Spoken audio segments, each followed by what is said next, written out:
The Earnestly Speaking podcast is a show that is founded on free-flowing conversation and may at times venture into mature subjects. Listener discretion is advised. Yeah, Earnestly Speaking podcast.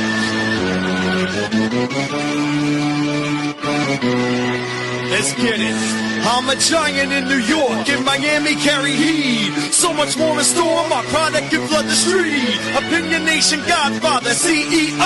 Off in the late 90s, gon' see me blow. Oh. Got my hustle on, no imitation of that.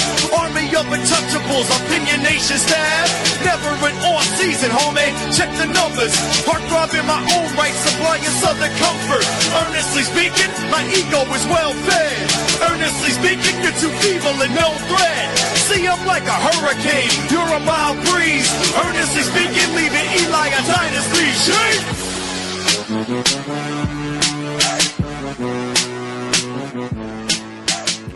Earnestly Podcast. Once again, it is the Week 13 edition of EJ versus Degenerate. And of course, we're joined here by America's favorite degenerate himself, Zachary. Happy Thanksgiving Eve to you, sir. What's up? Happy turkey coming up, man. I see you have family in town, and you're doing a family thing right now, and yeah, I feel you, brother. I feel you. A lot of people. A lot of people. For me, it's a lot of people. Oh, really? Okay. I mean, you know me. I'm a real friendly person, so. It's funny with my wife too, because she has really any family as is, and then you have my family is like fucking mom's side and dad's side, and both sides are huge. You know what I mean? So it's like two different things here. I get it, bro. I trust you. I get it. All right. You won this week, actually, week 12. The best bets. I thought I was gonna lose by half a point and stuff, man. I kept having shit. Oh, bro, listen. I don't know if you saw my best bets for the week. My week 5. My best 5. 0-5 this week. Oh, let me guess. A lot of them were like by a half a point or just a push. Chiefs, half point. The Ravens were a full point. Oh. I think this one. Well, the Rams. I had the Bucks and covering 7 points. That was never going to happen. Yeah, no. There might be one more, but yeah, a lot of those half points killed me. So that's all good. But we'll get to our best week 13 in a second. Before we get there, let's get to our power rankings for the week. Zachary, give me your bottom 5 first. Coming in, taking the place of the Titans as the worst team in the league. You lost to Shedeur Sanders. There's nothing more that can be said. The Las Vegas Raiders. Y'all are terrible. They are. How'd you win week 1? What the hell? They are pretty bad though, bro. To be frank, I'm with you on that. I don't agree with necessarily on that, but I do see your argument. And by the way, you said when you texted me, you said you had new 32. I was like, yeah, fuck, he put the Raiders there. I know he put the Raiders down there. Yeah. Oh my. You wasted a first round draft pick. That's all I can say. You literally wasted a first round draft pick who has no chance of ever producing in the league. But could I argue that and we're talking about Genty here, that line's pretty fucking terrible though. Again, I don't care. All right. Look at all the great running backs in the history of the league. And I'm not talking all-time great. I'm talking the top 10 running backs in the league year in, year out. Mm-hmm. They didn't play behind bad lines. No, I get it, brother. I get it. All right. Run up the rest of the 5. Well, at 31, it's the Titans. I mean, you're 1-10. You deserve to be 32, but we're going to let one team be ahead of you. Yeah. Then it's the Saints, who really screwed me over. I really expected more this past weekend. And then it's New Jersey. It's the Jets and Giants. So we have the same 5. We have the same 5, different order. So my 32 was the Saints, 31's Titans, 30 Raiders, 29 Jets, 28 Giants. Although Giants probably the best 2-10 team in the history of football, right? Would you agree? Absolutely. But I would still have to argue, how can you have Vegas at number 30? Like, in the last 6 weeks, they have had to look like the worst team in football. No, I'm with you, man. They're not even competitive. No, I get it. I get it. Like I said, I'm not gonna argue with that. Like you can make a case for these bottom three teams, to be 32, and I wouldn't sound silly. Like honestly, like losing Shedeur Sanders in his first start ever his career, I can see the argument for that. So I'm not gonna sit there and knock it.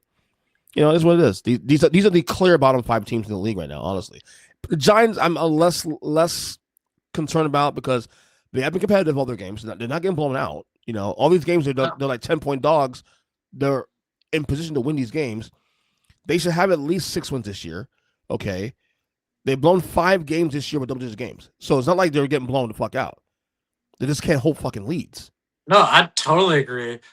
Which brings me to 2 points. One, I wasn't going to put Washington ahead of the Giants as far as horrible team. Yeah.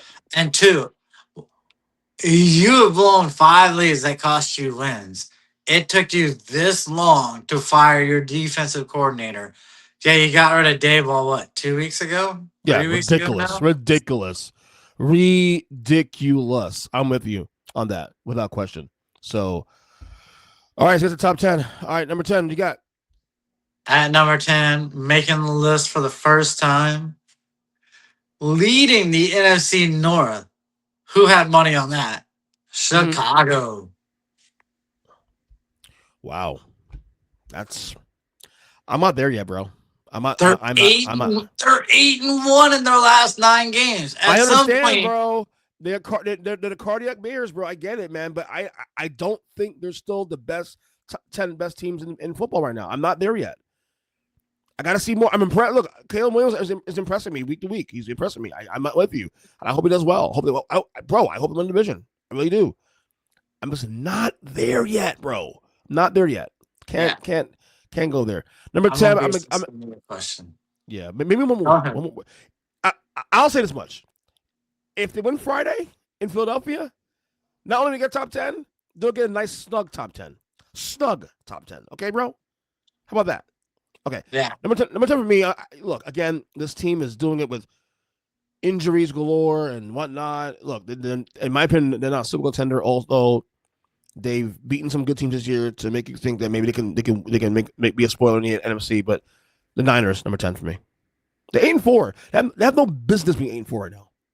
That is really low. That is really low for that team. Probably. They've actually beat quality teams, and you're literally putting them that low. I think the injuries are still going to be an issue. The ceiling is lower because of that. Yes. Reason. But I know who you have above this list who wouldn't stand a chance on the football field against the Bears or the Niners. Who? I'll point them out. Probably in your number 8 and number 7 seeds. Okay, who's number 9 for you then? At number 9, I have Detroit. I just can't quit them. It's kind of like an ex-girlfriend that get great, man. You just can't quit them. No, I totally understand that. I totally get the Detroit thing. They're in my top 10 for record, but something is missing there, bro. Something is missing. Yeah, it's called the offensive coordinator. Yeah. How about both? Number 9, I went Baltimore. They didn't move from last week. But something's up. They are in first place in the division now, for the record. I mean, you saw the standings now. They have not won 5 in a row. Remember I said the 6-game stretch where they should go no worse than 5-0. 5-1. They're now 5-0 in that stretch. Now, having said that, I do acknowledge Lamar might be hurt still. So, you know how I just made that comment about teams that wouldn't stand a chance against Chicago or the 49ers? This would be one of your teams.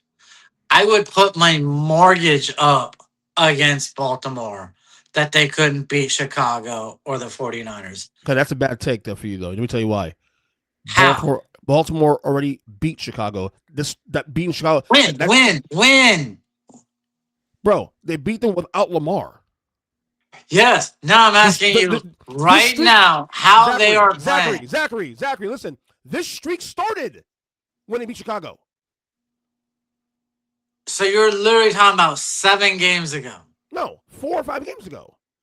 5-game winning streak. The streak They were started. 1-5, and now they're 6-5. Yeah, So and you're literally talking five. they went 2-5 when they beat Chicago. Yeah. 2, 3, 4, 5. So 6 weeks. 5 games ago. Okay, a month ago. You Okay. really believe right now the way in which Chicago is playing versus the way in which Baltimore is playing? I'll with give you Lamar. this. I'll give you this.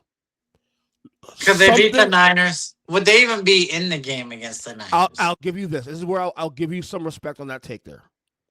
Something is up with Lamar Jackson. I think he's still hurt. I'll give you that. If Lamar Jackson's still compromised, then yes. Then they're not a top 10 team. Will they win a playoff game? Or will it be another one-and-done season for Lamar?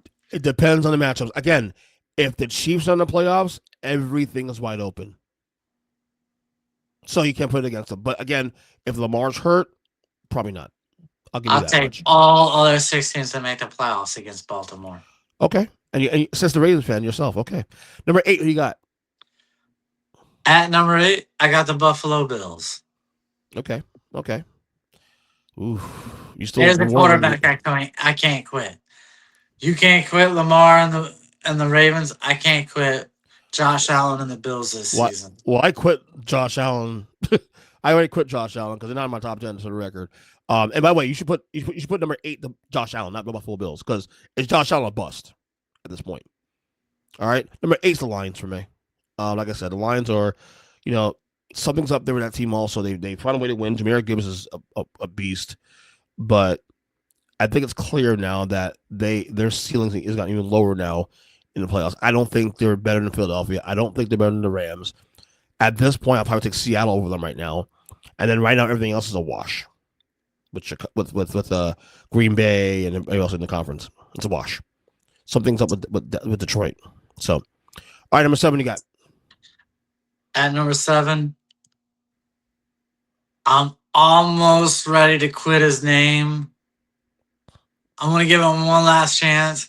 He was winning until the 4th quarter against the Chiefs. Indiana Jones. Okay. I literally put that more on that offensive line in the run game. Jonathan Taylor had his worst game of the season, and I think that's what cost him. Okay. Number 7 for me is the Packers. That was a good win against Minnesota, albeit a Minnesota team that's falling apart now. JJ McCarthy is terrible. They were falling apart before they showed up for that game. Yeah. But Green Bay is like Detroit, another team that's kind of like, they're not better than Philadelphia, they're not better than the Rams, they're not better than Seattle. Nah. Yeah. So there you go. All right, number 6 we got. At number 6, I have San Fran. That's a team that knows how to win. They figure out how to win. Yeah, they do. Kyle Shanahan's Coach of the Year candidate, in my opinion. Number 6 for me is the Colts. To me, that loss is more about Indy, and more about KC desperate, finding a way to win because they have to win. That was more about that. Indy showed up in that game. Indy had them dead to rights. KC is better than the record, at least in my opinion, still, because they had that coach, had that quarterback. But that was more about KC being desperate. I'll say that much. Indy's still a good team. I had the Chiefs win this game. I actually thought the Chiefs would win a little more comfortable, to be honest with you. So the fact that this game went to overtime, I actually feel good about the Colts team more because you're asking a lot to beat a desperate champion in the Chiefs on the road in probably the hardest place in the league to win at. And they almost did that. So I'll give them that much. 2 of the losses were against the Rams and the Chiefs literally by 3 points. By 1 score game. I feel good about Indy right now still. Bigger picture. All right, number 5 we got. And number 5, I have the Seahawks. Okay. That feels slow for me. I don't know why. Go ahead. I mean, honestly, I think that's as high as you can put them right now. I know clearly you have them higher, but not much higher, but yes, I'm higher. I have them at 5. They're a top 10 team, offensively, defensively still. Why defenses have not figured out how to go, man over the top on JSN or JNS. What is it? Who's that? The receiver? Yeah, Jackson In Smith and Jabo. So Bro, JSN. yeah. Yeah. Yeah. I just JSN, don't yeah. understand why he's not getting double teamed. He is the best receiver in the league right now this He is. season. He's balling too, bro. He's been really, really good. He has, 5 for me. he has the slightest chance of cracking 2,000 yards. So Oh yeah, he does. He definitely does. 5 for me is Denver. Again, I went from like not having him all year long on my list to like all of a sudden last week jumped my list to number 6, number 5 now. They didn't even play this weekend, and they moved up. Look, that doesn't mean I'm believing Denver in a bigger picture. I'm believing in their defense. Sean Payton's still a really good coach.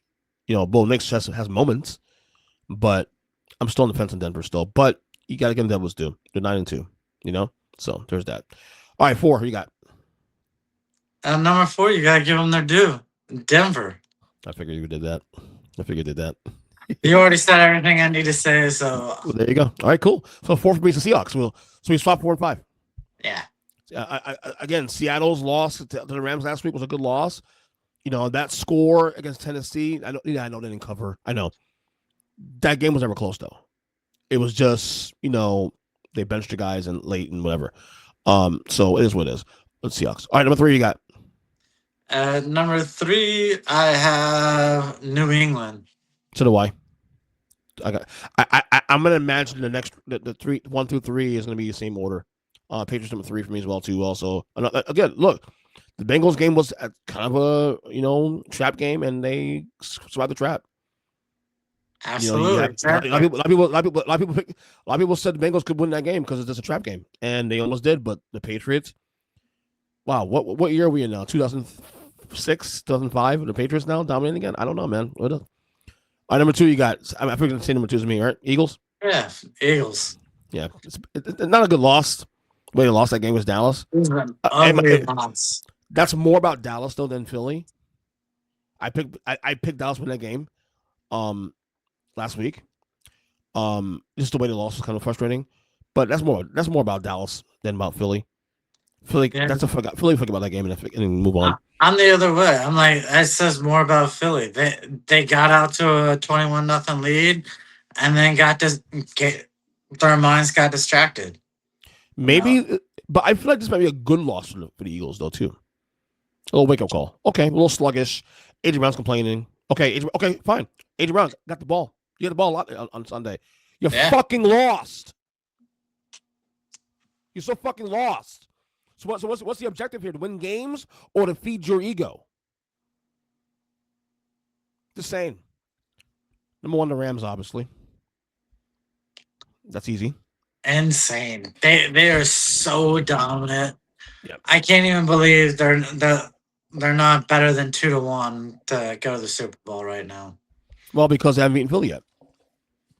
Doesn't matter, man. They're like a freight train right now. I don't disagree with you. Not staying. I don't disagree with you. But you gotta beat the man and be the man. That's all I gotta say. So, all right, here we go. Best bets. Here we go. Like I said, you won last week. Week 13, we're gonna have 3 games on Thanksgiving, of course. 1 on Black Friday, and then the rollout on Sunday. So it's an exciting weekend for football, huh? A little staggered schedule this week, you know. Thanksgiving slate first. These 3 games on Thanksgiving pretty interesting, actually. Packers at Lions. The Lions are 2.5-point favorites. The over/under, Zach, is 48.5.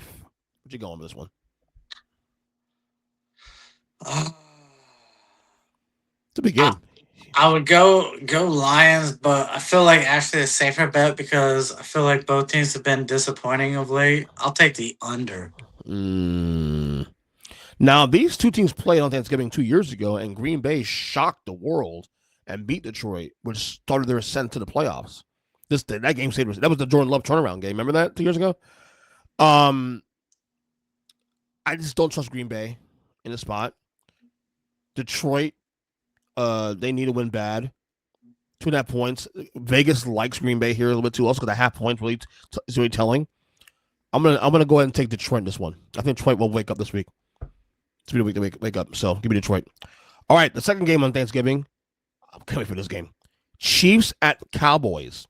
The Chiefs are 3-point favorites. The over/under, Zach, is 52. You know, the smart money would say take the over, That's what I'm doing. but I feel like a gambling man's gonna take the Cowboys. Let's go. Let's roll. Let's roll with the Cowboys, man. Well, it's funny because I'm picking them to win the game, but I'm not betting them to win the game. I'm betting the over is my best bet here. However, my bet's in play now because their last 6 games, Chiefs, Lions, Chargers, Commanders, Giants, and Vikings. All 6 games are winnable now. The Chiefs aren't scary. Neither the Lions. So my trek for 9 wins this year is very much alive. The Eagles definitely went a long way with that one. So, but I'm going to bet the over. I like your bet on Cowboys because I think the Cowboys win this game actually. But I'm going to take the best bet the over. So, all right, the final game here on the Thanksgiving slate, we got Bengals at Ravens. The Ravens are 6.5-point favorites. The over/under, Zach, is 52.5. Oh, I'm taking Burrow in his first game back, beating the Ravens. See, I can't. Mm-hmm. I just do not see a world in which the Ravens defense can shut down Baltimore or shut down Cincinnati's offense. So I don't know why you bring Burrow back. However, the Bengals are only 3 back in the division, and if you get exactly, and if you win this game, if you win this game, guess. But they won't have T. Higgins for this game most likely. Chase is going to be back, so Chase will get a lot of those catches. Best bet's the over. These both defenses stink anyway, so give me the over in this one. So, all right, we got the Black Friday game. We got Bears at Eagles. Eagles 7-point favorites. Over/under 45. Zach. 7 points right now. I don't know a world in which the Eagles could cover 7. Give me the Bears. Even if they lose, give me the Bears plus the 7. Yeah, I kind of see your point there, but if I do that, this is when the Eagles actually run away there finally. I think the Dallas loss is their wake-up call. I sound like a fucking Eagles fan now all of a sudden. These last month, I've been feeling like I sound like an Eagles fan now. It's weird. I don't understand that. I'm not an Eagles fan, guys. I swear to God, I'm not. Okay? Give me Philadelphia to cover this game. I think the Eagles did this game bad. Cowboys game was a wake-up call. So, all right. Sunday, here we go. Niners at Browns. The Niners are 5-point favorites. The over/under, Zach, 38.5. Yeah, I'll take the Niners. All right. Look, one big pass play and 1 touchdown. And everyone's all of a sudden like, yep, he's a future star in this league. Sorry, Shador, but you're going to have to wait another game. Give me the Niners. I see it. Best bet, though, I like the under because the defenses are going to be good this game. The defense is going to show up this game. So I see just like last night against the Panthers, I see like a freaking 20-13 game, that kind of thing. So give me the under. All right. Jaguars at Titans. The Jaguars are 6.5-point favorites. The over/under is 42, Zach. I almost should let you pick this one first. After what you did last week, you almost nailed the Jaguars game as far as actual score. That was insane. Yeah. But I'll take the Titans, actually. Plus, I'm also taking the Titans as well. I'd have them as well because I still do not trust the Jaguars. But I will say this, though. That was a huge win for the Jaguars. Huge win. Because you lose against Arizona now. Now you're in that glut in the wild card with the Chiefs and the Ravens and the Steelers and all those teams right now. You don't want to be there in that glut because you're not catching the Colts at this point for the division, most likely. Okay, you're not catching the Colts. So you needed some separation between you guys and the wild cards picture, and you did that on Sunday against a team that you should beat, but always can steal a game from you. So big win, and they probably win this game against Tennessee, but I'm going to pick the Tennessee Titans on the points because it's a divisional rivalry and some weird optics in the division. So playoff-wise, though, the one thing Jacksonville has going for them, it's like they've won every game against a playoff possible contender. Yeah, Chiefs. Yeah. Beat the Chiefs. I think they beat the Texans early in the year, right? Yeah. Yep. So they do have the tiebreakers and doing a good job of pounding that on. All right, another AFC South game. Texans at Colts. The Colts is 4.5-point favorites. The over/under, Zach, is 44. Ooh, they're back in the dome. Give me the Colts. That's all I gotta say. A rebound game by Jonathan Taylor. I get Houston's defense is going to be aggressive, but no. They're back in the dome, at home. My question is though, are we going to see CJ Stroud this week? That's my question. Do you need to see CJ Stroud right now? I mean, Davis Mills is winning again. That's a good point. That's a very good point. Colts would win this game. I'm not worried about that. Best bet though is the under. I'm the under this one because if anything, the Texas defense is pretty decent. Best in the league actually. So better than decent actually. All right, Saints and Dolphins. The Dolphins are 6-point favorites. The over/under, Zach, is 42. I bought in too much on the Saints a couple weeks ago. I'll take the Dolphins. Yeah, same here. Off a bye. Saints are cooked. Very easy game here. Not for nothing. The Dolphins are kind of like look, I have no shot in the playoffs, but they're kind of 2 games behind. A game behind the Chiefs right now. Currently, 2 games beyond the rest of the wild card. So they're still in the wild card picture, but long shot though. But give me Dolphins winning. They are not in the picture, but at least they're trying. I'll give you this though. Their closing schedule is cake. Should be cake. Now, they'll probably fuck it up because that's who they are. But they should, based on their talent, win out the rest of the year. Because they play the Pats late in the year, but it's like week 18 when everything's wrapped up with the Patriots. So that's the toughest game going forward. So, but give me Dolphins here this week on this one. All right. We got Falcons at Jets. The Falcons 2.5-point favorites. The over/under is 39.5.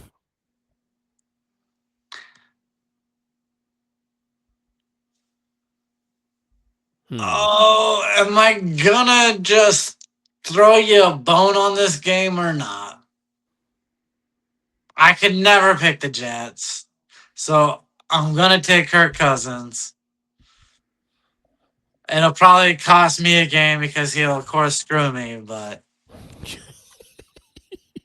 I'm taking the under in this game, though. This game is an unwatchable game, dude. Kirk Cousins against Tyrod Taylor. I will say the Jets look like a better offense with Tyrod Taylor under center, though, than freaking Justin Fields. It's damn sure. But it's still bad. All right. Cardinals at Bucks. The Bucks are 3-point favorites. The over/under, Zach, is 45. shit. Who is the Bucks backup again? Teddy Bridgewater. Ooh, Mr. High School suspended coach. Mm-hmm. And he got thrown into duty this week. Remember? Yeah. You know what? Is Baker out this week officially? Yeah. That shoulder injury, yeah, he's out. You know, I gotta give some love to a coach who wants to actually take care of his high school players. Let me roll with Teddy Bridgewater. Same here, man. I think they'll find a way to win. I hope we can practice will help. It's not a bad backup option to have when in It's one of the best to have. Yeah, so I'll take the Bucks here in this one as well. All right, we got Rams at Panthers. The Rams are 10.5-point favorites. The over/under, Zach, is 45. Oh man, a lot of points though. Here's the best backup in the league going against the best team in football. Yeah. Yeah. I got that text yesterday. Here's my question. Go ahead. Are the Panthers going to be so stupid as to pay this guy after his 3rd year? Or will they at least be smart enough to say, no, you at least have to do one more year? I'm with you. You better do one more year, bro. Here's the thing with Bryce Young. Like, I get why he's a starting quarterback, but I'm like, okay. I don't even understand that. Well, here's the thing, though. I watched him last night. I'm like, okay. So, obviously, Niners defense aside. Like, I watched him most of the year. And I'm like, okay, so you're not horrible. Okay? What? But you're not special. What makes you... He is horrible. You watched that game, and the entire first half of that game, what do you have? 20 yards, 25 total yards passing? Some of that. And an entire half of football. He's the guy that when you see... Because we've seen short quarterbacks in the past. We've seen Drew Brees. We've seen Russell Wilson. But they don't play short. There's something special about them. But Bryce Young, he looks small. Not only is he short, he's small. He plays small like Dylan Gabriel does, okay? Yes. Fuck, I'm taking the Rams to cover this fucking game. I don't care. Oh, this is an easy cover for the Rams. You think so? Easy 10.5 points, easy cover? Easy. Okay. Dude, I think they win by as many as they beat the Buccaneers. Oh my God, really? Okay. Yes. All right. All right. We have Vikings at Seahawks. The Seahawks 10.5 favorites. The over/under is 41. Zach, it is the Sam Darnold Bowl. Oh yeah. Yeah, no. Give me the Vikings. I hesitated for a second thinking about, or no, not give me the Vikings. Give me Seattle. What the What to fuck? say? No, Not only give me that. Seattle.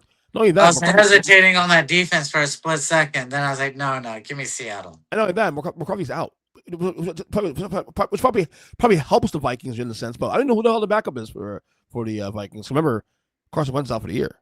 So I think it's a Division II quarterback. It's even worse. 10F seems like a little too low. Should be at 12 at least. All right. Probably game of the week here, based on the situation.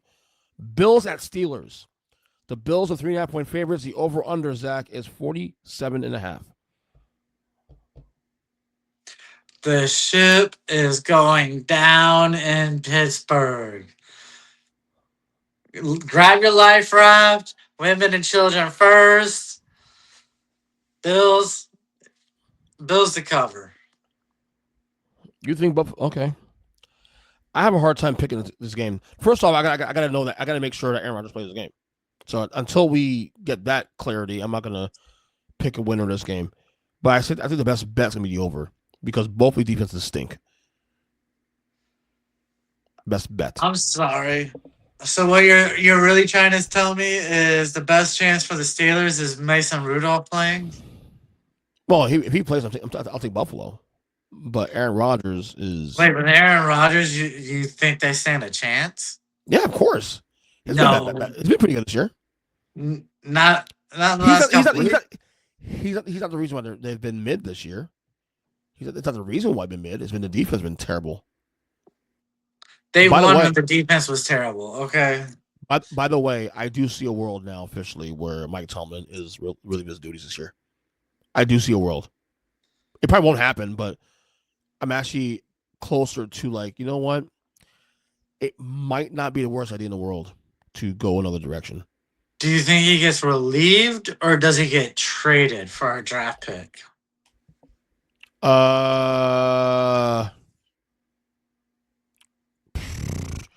Might be a mutual parting. All right. So I actually think there's a better chance he'd get traded than cut than fired. Right. Knowing the Rooney's history, yes. Yeah, they're too cheap to fire someone. All right, you got Raiders at Chargers. The Chargers are 9-point favorites. The over/under, Zach, is 41. Yeah, give me the Chargers.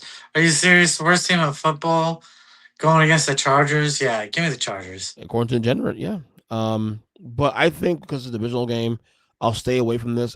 Chargers will win this game definitely because off a bye week. Best bet though is 41 is very low. Give me the over in this one. All right, over/under is 41. Yeah. Let's put the over/under on Ginty's rushing yards at 41. You know what? He goes over that. All right. This is set your ass up. That's all. All right, we got Broncos at Commanders. Sunday football, of course. The Broncos 6.5-point favorites. The over/under, Zach, is 43.5. It's your game. Jane Daniels is there's a word that he might play this game. Might. He'll probably start and McLaren, a wide receiver will not. But this is my first mortgage bet of the season. Uh-oh. Bet your house on Denver. Okay, so they're saying long shot Sunday, so long shot, unlikely to play. Yeah, give me Denver, of course. I like Denver's too, also, but I think the best bet's the under. Yeah, under 30-3. And even the Commanders also too. Why are you even bothering trying to bring him back? I do not understand this. Like the NFC 7 seed right now has 6 wins, I think, currently. You should not be even thinking A about a seventh wild seed. card. You shouldn't even be, if you're Washington, you should not even be trying to build a rhythm with your offense. If the guy is hurt, bench them. Bring on a practice squad player. All you can do is lose to improve your team. You do not have a second round pick. You do not have a fourth round draft pick. Yeah.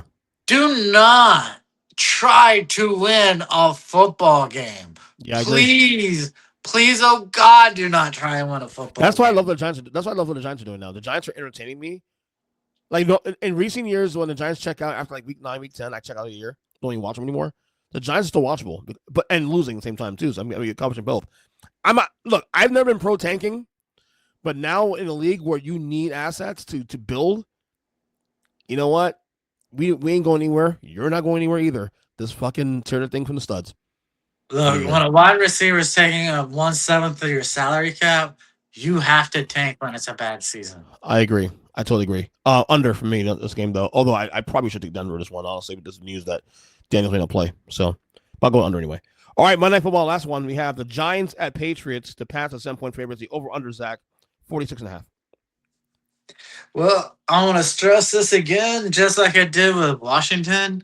You have nothing. Tank. Do not try and win. Start Russell Wilson. Don't even start Jameis. Why? Like, literally Where's the try fun? and Where's the lose fun the in that football though? game. Where's the fun in that though? Because you're gonna win. And you know what I heard last season when y'all won? Oh, our draft pick status, our draft pick status. Start Russell Wilson. I will say this much: if there's a game I'd rather win the rest of the year, it's this one.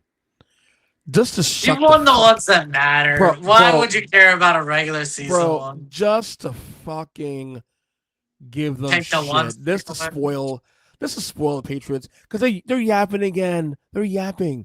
Oh, we're back. And wrong. Drake May's been fantastic this year. Possible MVP. Possible. Not saying it is. I think Stafford and Taylor has a conversation for that one. However, you know, they've been good. But it would be fun that this winning streak that we've gone on for the last like 2.5, 3 months, the Giants who are 2-10, you know, go back into history a little bit and just kind of like to spoil things for the Patriots. We have a habit of doing things like that, Zachary. And why not do it more time? For old time's sake. You know what I'm saying? For old time's sake. I get it. Take away the 1 seed. Make me happy for a night. Yeah. Giants in the points here. Who you can take in this game? I'm taking the Patriots. Okay. And also, I will spend the rest of the season reminding you about your draft status if your Giants fuck up and win this game. Yeah, you know. You can do that all you want, brother. You have every right to do so. Okay. So, all right, there's a week 13 best bets. All right, a couple more things to get out of here. It is Florida State, Florida week. Zach, I in my 35 years of being a fan of the Seminoles, I don't think there's ever been a more putrid FSU Florida matchup than the one we have come here. And honestly, it's not even Florida State's fault this time. Florida's bad. As bad as things are for FSU this year, and believe me, things have been bad since week 5, week 6. It is fucking worse for Florida. 3-7. I'm not even going to talk bad about the Gators. I do not want to talk bad about the Gators right now for the simple fact, if they win, it will sting even more. Here's what I will say. Mm-hmm. I think the last time both these teams were this horrible, it was when Florida State was still an all-girls team. All right. Oh, God. That I think that was that first year after we became all-inclusive. That might have been the last time both teams were this bad. But I did also warn you about, taking NC State. You did. What the fuck was that? And by the way, I forgot the game was on Friday night last week. And I thought it was a Saturday game. And by the way, FSU doesn't do well on Fridays. So I should have known that. Had I known on Friday when we did the pick last week on the show, I might have picked NC State because of that fact alone. I'm about ready to look up the actual ACC record of Bobby Bowden because I'm not sure Bobby Bowden lost this many ACC games in his entire career at FSU as this freaking loser, Norvell, has lost in the last 2 years. I'll tell you now. Bobby Bowden's records ACC. Let's see. Well, he had an 81% win percentage. In a 14 season span, the ACC FSU has a record of 108-13. 108-13. We've already lost 13 games in the last 2 years. Yeah, fucking crazy. So, Bobby Bowden is rolling in his grave, brother. So bad, bro. Man, I tell you, this school for the last 8 years, man, has been such a detriment to we just couldn't pony up another $500,000 for Jimbo Fisher when we were rolling. Right. And this is what we get. Oh, well. So, Florida is currently a 1-point favorite, and the over-under is 50.5. It is in Florida at the Swamp. I'll take FSU because I'm a homer, but who knows, bro? What you like? I'm betting with my money, and I'm taking Florida. Okay, there you go. Boom, done. And if we lose this game, season's over. If we win this game, we're bowl eligible. Season has been over since week 5. I understand that, but we're bowl eligible if we win this game. So, what? I'm supposed to want to go watch that Hanes Underwear Bowl? by the way, this game's at 4:30. Yeah, early. It's an early game for us. Oh well. All right. I want to touch on 2 NBA things here because it is a Thanksgiving week. There's not a lot of pods planned this week other than one more thing tomorrow. I'm doing that wrestling one. That's about it because there's Survivor Series on Saturday. Chris Paul, your favorite point guard of all time, announces he'll be retiring at the end of the year. Chris Paul is with the Clippers currently right now. You've been one of Chris Paul's biggest critics on this show. Now we know he's retiring. Your thoughts on his retirement? Where's he placed all time? Can you find something positive about Chris Paul here tonight? Nut puncher himself. Yeah, I mean, honest to God, he's got the greatest right hook to the nuts ever. Like, he literally made Draymond Green look tame when it came to hitting grown men in the balls. But if we're gonna talk legacy, he spent so long chasing a ring, he was able to climb the ladder on the assist ladder. You know? Is he number one now, or is he still? Is he like? He's like 10,000 assists behind. Okay. Number 1. Are you serious? No one will ever catch Stockton. Yeah. LeBron can play for another 15 fucking years. He ain't gonna catch him. True point. Good point. All right. Look. He played at a time where he could have been a more dynamic scorer if he wanted. He had a beautiful inside game, drive to the hoop, could hit from 18 feet out, and yet he chose to always kick it out. Probably would have been an all-time 20-10 guy if he'd chose to score more and retire earlier. But he was at best the number 3, number 4 point guard during his generation of play, and he's borderline top 10. Okay, so let's go to the generational part first. So in his generation, let's take the 20-year span from the time he came to the league in 2005 to now. So the best point guards in the league in that 20-year span, we will say, obviously him. We'll go, obviously, We Steph go Curry. Jason Steph Curry. Kidd, Steve Nash, and Well, Curry. Kid was on the by 05, Kid was already starting to come down, but we use Kid's fine. So we go Steph Curry, we go Westbrook, we go Chris Paul. That's 3 right there. If you want to throw in Kid, so be it. Go right and throw Kid in there. I will still say Kid's best years were before that. Who else we consider top point guard in the league in the last 20 years? I mean, some people say Luka now because Luka's technically a point. I guess. Hey, you could. I mean, it's 7 years. Okay, who else do we consider? If we start dragging it all the way out to the end of his career, it's not even fair.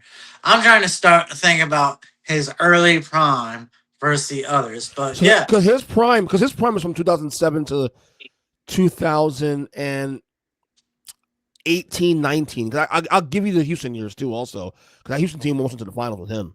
So he had a nice 12-year run. At that point, then you're also forgetting Harden. Harden is a better point guard. Better scorer, yeah. Harden has led the league in assists. Are you kidding me? I've always looked at Harden is complicated because that change in the NBA philosophy. He was really a 2-guard, but they made him a point because of the way the offense is run and the league. It's a little weird. I get it. I totally get it. You average 10 assists a game as a guard. You are the point guard. Oh, yeah, right. I totally agree with you. Because you just mentioned Steph Curry, who averages 6 assists a game. And he's the point guard because he's the smallest guy on the court. I'll say this much. Chris Paul, for his generation, is no lower than 3. If you want to give him 3, so be it. He's no lower than 3. Well, after all the names you named, I don't even know if I can put him 5. Well, I took out Jason Kidd because Jason Kidd's best years were before he got in the league. All right, so it's Kidd's out. So you're looking at, you're battling Westbrook, you're battling Chris Paul, you're battling Steph Curry, and Harden is the 4th one. I still look at Harden as a 2-guard. I get it. It's complicated. But it's fine. I got him 2 or 3 point guard all the time. Him, Westbrook. I got 3 or 4. I couldn't go 2. No, give me the fucking. So Chris Paul. Now, all time now, I know we've been debating on the show for years now. I don't think he's top 5, obviously, because your top 5 is running out with Magic, Curry, Isaiah, Stockton, and Kidd. That's your 5 right there. Paul's not including that. All right. Then your next 5 includes Gary Payton, Oscar's in there, Westbrook's in there somewhere. Who else? So I will say Chris. Okay. Harden, Luka at this point is an all-time great. Chris Paul is definitely, to me, top 10, but I'm with you. He's definitely in the bottom of the top 10, probably number 10. Yeah. Which I think it's funny because, like, it's not that he doesn't have the ring because Stockton's in top 5, doesn't have a ring. I want you to think about what we just did. We excluded the entire history of the NBA prior to 79. Minus Oscar, who you didn't even want to say his name. Oscar's complicated because Oscar he was everything to me. He's like, I look at him big more than a point guard, but yes, he was a point guard. Yes. So it's tough. It's tough, but he's the top 10, bottom top 10, probably number 10, no higher number 9. And I think what hurts him is not even the rings, a lack of rings. What's hurt him is the meltdowns. The 3-1. Meltdowns dirty player. Well, 3-1, up 3-1 in a couple of series, and he blew his leads. Because there were opportunities for him to there was a couple of years there he could have taken down Golden State. He could have taken down San Antonio, and they didn't do it. He could have taken down Golden State in Game 6 when he was with Houston. Yep. Even before Harden had the meltdown in Game 7. Remember the year 2015? His missed opportunity outside Phoenix when he went to the finals with Milwaukee. His best opportunity to win a ring was the year before the Warriors on that run, where they beat San Antonio. Remember to beat San Antonio? In second round of the playoffs. The first round of what it was. Because I remember I was flying back from New York that day from a wedding. Okay, and then they lost to Houston in the second round of playoffs. Up 3-1, lost the series. That was his best opportunity to win the title. Because I think they could have beaten Cleveland also too. So on a bright spot, here's what I will say. Yeah. When I think of Chris Paul, I think of him as a Clipper. I think of him as a fun run and gun team where it was always excitement. It was kind of like the Showtime Lakers when the only other person who was a flashy point guard was Jason Williams, white chocolate. Yeah. And you consider Chris Paul flashy? When he was with the Clippers, yes. All the alley-oops. Okay. Oh, my God. It was exciting. You wanted to watch the Clippers games to see his passing, to see all the dunks. What was the name of the team, the nickname of the team? The Clippers, I forgot the nickname they used for the Clippers back then, but Blake Griffin and DeAndre. College dropouts? High school? No. It had something to do with the alley-oops and stuff they do with them. I don't remember, man. I gotta look it up in a second. I require you to remember this stuff. Yeah, I'm getting old, bro. I'm getting really old. Yeah. Let me ask ChatGPT. What was the Los Angeles Clippers nickname with Chris Paul and Blake Griffin? Let's see what they say here. Slammer. Lob City. There you go. Thank you. Oh, Lob City. Lob City. Yes. Fast-paced offense. I mean, it was so exciting. Yeah. I think he even had Darius Miles still there. Yeah. But, missed opportunity there for Chris Paul. Look, here's the deal. Chris Paul, first ballot Hall of Famer. Absolutely.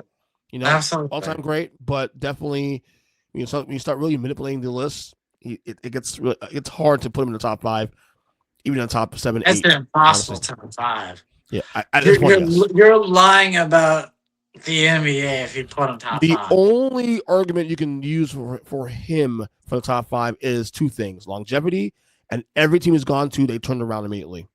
No, there is no argument. He is not a top 5 all-timer. No, I'm not saying he is. I agree with you. I'm just saying that if you make an argument, that's the argument you use. No, and this is why I called you out on the Luka trade. You're like, you can make an argument. This was a smart trade. This is why we do this podcast, asshole. Come on now. There are times when there is no argument for it. It is just a blatantly retarded thing to do. Right.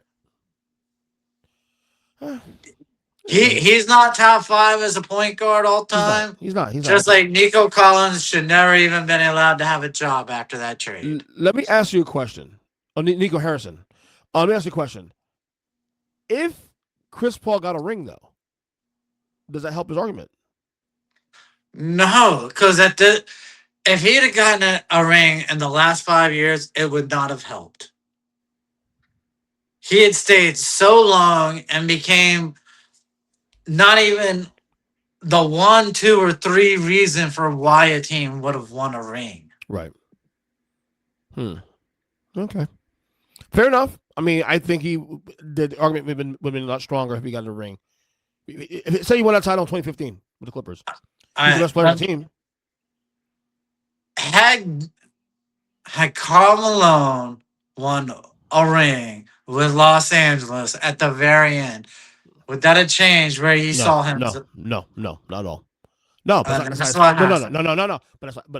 I said it. If he won in 2015 with the Clippers, yes. Yeah, and I said the last 5 years. Yeah. And the last 5 years, had he won a ring, it would have meant nothing. The Suns one, I don't think helps as much. Helps a little bit, but not as much. I think the Clippers one meant a little more because it's still in his prime, and he was the clear best player on that team. Now, you say the Suns, it makes me think of Kevin Johnson. Kevin Johnson doesn't get the respect he deserves as a point guard. Yeah, he fell pretty quickly after they went to the finals in 93 rather. So, all right, I want to do one more topic before we get out of here because, like I said, one stuck with this podcast today. Paul Pierce. on his podcast had a very interesting take about Kobe Bryant and as to whether or not he was ever the face of the league. I want to play this 1 minute video quick and we'll react to it.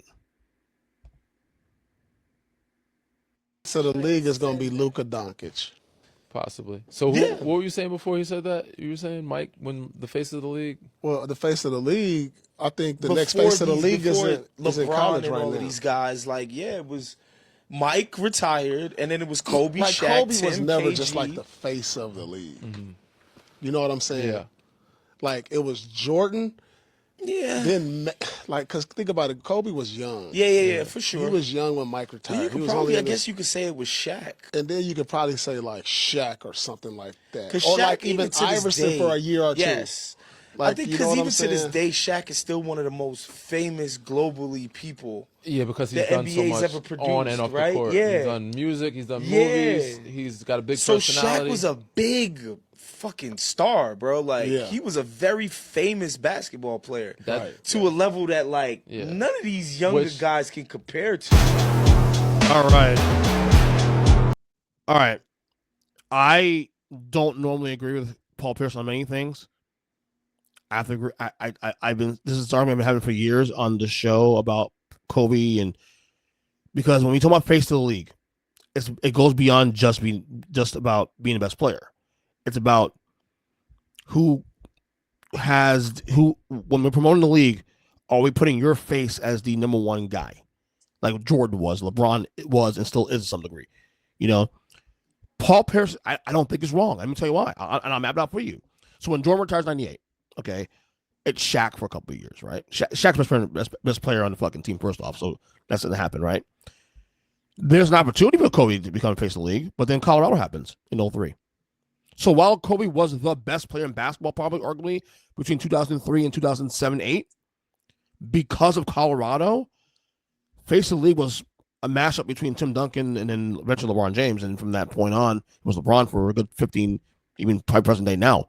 So I don't think Paul Pierce is wrong at all. So it's not that Kobe Bryant wasn't the best player in basketball or wasn't deserving of that title. I think the circumstances hurt that opportunity. And that's why he was never really the true face of the league at any point in his career. Your thoughts? I'll go a step further. I think he said it perfectly. And actually, was it Nick Young who was the other one there who chimed in? That was Danny Green, and then there was it might have been Nick Young. Might have been. Whoever said Allen Iverson. All right. Allen Iverson and Shaq were legitimately the face of the league. And the moment Kobe had that chance, like you said, Colorado happened. That divisiveness on the breakup of the Lakers and then the Colorado shit happening. And then you had LeBron literally on his come up to the league, even before he came into the league. Like, I would honestly say LeBron, as a senior in high school, was more of a face of the league than Tim Duncan ever was. Wow. Because Tim Duncan never wanted to be the face of the league. He just wanted to play. He wanted to show up. He wanted to win. And he wanted to go home and do his shit. Tim Duncan is Nikola Jokic. Yes, exactly. And yet you had LeBron, who as a high school senior was getting 2 million views on ESPN for his high school games. All right. Yeah. I will argue he stopped being the face of the league around 2015. Who? When Curry took over. I feel like when Curry took over, he legitimately was the face of the league. Because it changed the whole way in which the league played, and it changed the whole way in which kids tried to play basketball. So I see your argument. I disagree with it, but I see your argument for that one, though. But it's a legit argument, though, I will say. For me, that's where it is. But when we're looking at that time frame, it was Allen Iverson and Shaq. And there was nobody coming close to that. And that's the thing, too, also. when you're the face of the league, you can't be polarizing either in a negative way. Like LeBron is polarizing in some degree, but LeBron's polarizing is more so weirdos, and his approval rating is still pretty high. Yeah. In spite of the criticism he gets. Okay. Absolutely. With Kobe, it was polarizing in a way where it almost hurt his career. And there were people who equally hated him as equally loved him. So, and the Iverson thing was interesting. I never would have thought of that, but AI for a year or two was definitely the culture of the basketball world. Correct. I mean, absolute culture. And if we go back to our original days of this show, I had an argument with Manning way back in the day about LeBron versus Manning or LeBron versus Kobe. Right. And at that time, I was a massive LeBron guy. Right. Massive LeBron guy. Right. But no, Kobe never had face of the league. And it's almost because I don't think he ever could have had a chance at being the face of the league because he wanted to be just like Mike. And when you're trying to be a copycat of the best player ever, you can never be the face of the league. You are a copycat. You have to have a personality in which you can be the face of the league. The funny thing is that it's funny because like when Kobe came in the league, I was like 18. I didn't like him, and the reason I didn't like him was because he was trying to copy Michael, not because he wasn't good enough. Like, be original. See, LeBron was original. I just didn't even think he was like Mike until it took 4 or 5 years to be like Mike.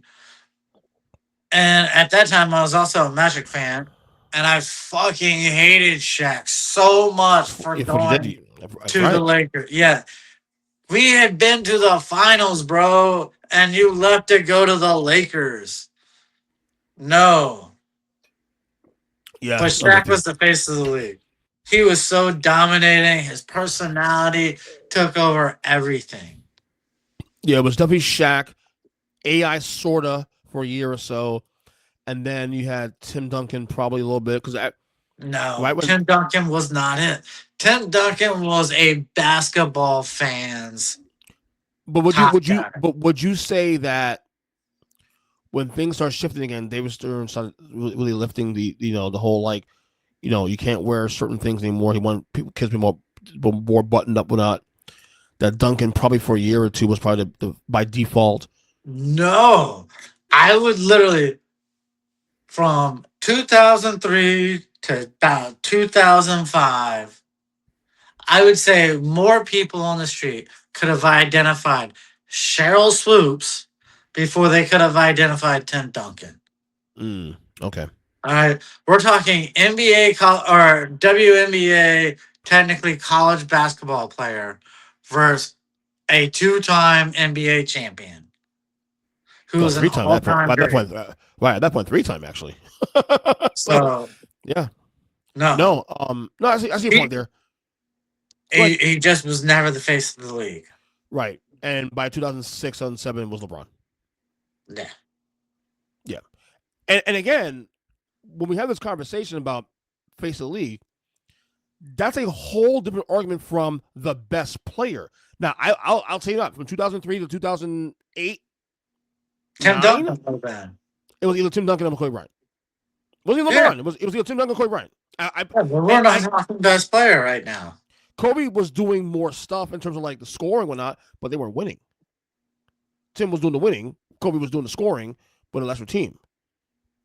So, he was never the face of the league, and that's by circumstance. I think if Colorado doesn't happen, maybe he gets there at some point. But yeah, the only other prop I would give Paul Pierce would be, hey, congratulations to not trying to insert your name in to the face of the league.